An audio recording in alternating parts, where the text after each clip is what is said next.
د نیوز پریس چینل لیدونکو السلام علیکم. ستړي مشه پام وکړئ تازه لاندو مهمو خبرونو ته.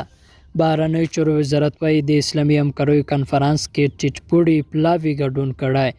افغان حکومت وايي دا ځل پاکستان کې د اسلامي همکاریو سازمان غونډه کې ټیټپوړي پلاوي ګډون کوي. د بهرنیو چارو وزارت وايي دوی د اسلامي همکاریو سازمان په غونډه کې د ګډون تابع لري او د غونډې ته یو ټیټپوړی پلاوی لیږلی دی. په داسې حال کې چې د دې کنفرانس په مخکینۍ غونډه کې د بهرنیو چارو سرپرست وزیر امیر خان متقي ګډون کړی و.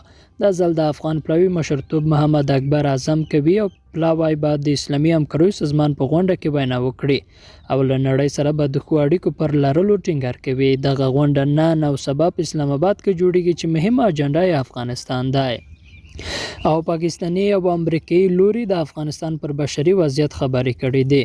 پاکستاني او امریکایي لوري په افغانستان کې پر بشري وضعیت خبرې کړې دي.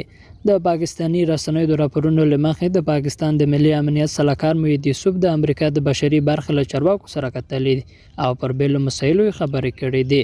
سرچینه کاږي چې تر ډیره په دې خبرو اترو کې د افغانستان پر بشري وضعیت بحثونه کړي دي. په دې لیدنه کې ټینګار شوی چې له افغانستان سره به بشردوستانه مرستې د مالهري او لا ډیرو مرستو ته به زمینه برابرېږي. په دې لیدنه کې د پاکستان او امریکا ترمنځ پر دوه اړخیزو اړیکو هم خبرې شوې دي. دا لیدنه داسې مهال ترسره کېږي چې په وروستیو کې د پاکستان او امریکا ترمنځ اړیکې خورا ترینګلې دي او د چارې پاکستاني حکومت ورخطا کړی دی. قدرمنو لیدونکو له ملتیا مو مننه. ښاد اوسئ.